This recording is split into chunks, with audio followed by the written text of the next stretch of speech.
प्रिय मित्रों, जय श्री कृष्ण। भाग्योदय की इस खास श्रृंखला पर आज मैं आपसे चर्चा करूंगा कि मकर लग्न के जातकों का भाग्योदय कब होगा। चैनल को सब्सक्राइब करें, साथ ही नोटिफिकेशन बेल को भी प्रेस कर लें। यह 10 नंबर से शुरू होने वाली जो जन्म कुंडली है, यह मकर लग्न की जन्म कुंडली है।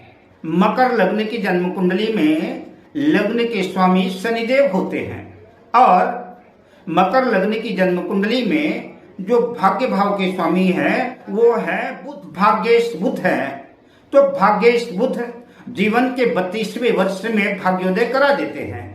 अगर जन्म कुंडली में लग्न और लग्न के स्वामी लग्नेश शनि और जन्म कुंडली का भाग्य भाव और भाग्य भाव के स्वामी बुध जन्म कुंडली में जितने सशक्त होंगे, जितने बलवान होंगे, अपनी स्वराशि उच्च राशि में होंगे, जितने शक्तिशाली होंगे, जितने शुभ ग्रहों के प्रभाव में होंगे, आपको उतना ही भाग्य का साथ मिलेगा।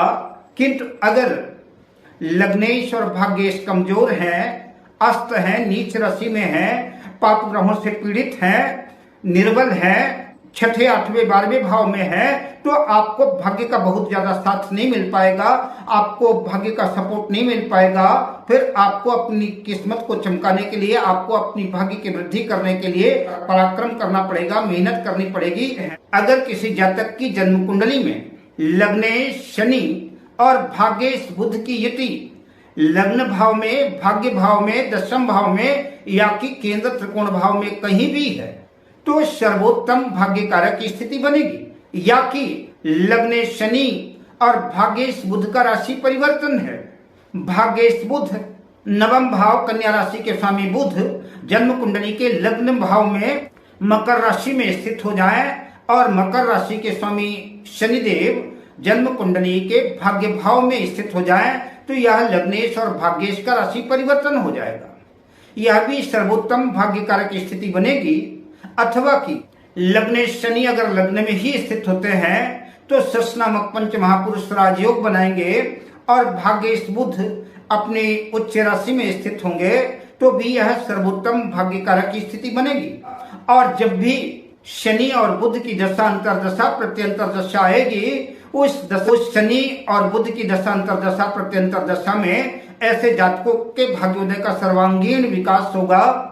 ये मिट्टी को भी स्पर्श करेंगे तो मिट्टी भी सोना बन जाएगी, हर क्षेत्र में कामयाबी मिलेगी, हर क्षेत्र में सफलता मिलेगी। इनके थोड़े से ही प्रयास से बड़े कार्य सहज में ही संपन्न हो जाएंगे। अगर जन्म कुंडली में दशम भाव के स्वामी कर्मेश, दशमें शुक्र और नवम भाग्य भाव के स्वामी बुध दोनों की युति दशम भाव में या कि नवम भाव में या कि केंद्र त्रिकोण भाव में कहीं भी शुक्र और बुध की युति बनती है तो जन्म कुंडली में लक्ष्मी नारायण योग बनेगा। और जिनकी भी जन्म कुंडली में यह सुंदर लक्ष्मी नारायण योग बनता है उनके जीवन में धन धान्य की कमी नहीं रहती, लक्ष्मी की कृपा तो उन पर सदैव बनी ही रहती है, साथ में नारायण की भी कृपा दृष्टि उन पर होती है। इसीलिए इस योग को लक्ष्मी नारायण योग कहते हैं। तो यह भाग्योदय की दृष्टि से अत्यंत अति उत्तम श्रेष्ठ स्थिति बनेगी। या कि दशमेश और भाग्येश का राशि परिवर्तन हो जाए, दशम भाव का स्वामी शुक्र जन्म कुंडली के कन्या राशि में नवम भाग्य भाव में स्थित हो जाए और नवम भाग्य भाव का स्वामी बुध शुक्र की तुला राशि में स्थित हो जाए तो यह दशमेश और नवमेश का राशि परिवर्तन हो जाएगा। यह भी जो है केंद्र त्रिकोण का सर्वोत्तम राजयोग होगा। या कि दशमेश शुक्र दशम भाव में ही अपनी तुला राशि में स्थित होंगे तो शुक्र जो है मालव्य नामक पंच महापुरुष राजयोग बनाएंगे और नवमेश भाग्येश बुध अपने उच्च राशि में होंगे, कन्या राशि में होंगे। तब भी ऐसे जातकों का सर्वश्रेष्ठ जो है भाग्योदय होगा और भाग्योदय की सर्वोत्तम स्थिति बनेगी। और ऐसी स्थिति में ऐसे जातक जो है शुक्र और बुध की दशा अंतरदशा प्रत्यंतर दशा में बड़े से बड़े कार्य को संपन्न कर लेंगे और इनके हर कार्य सहज में ही बनने शुरू हो जाएंगे।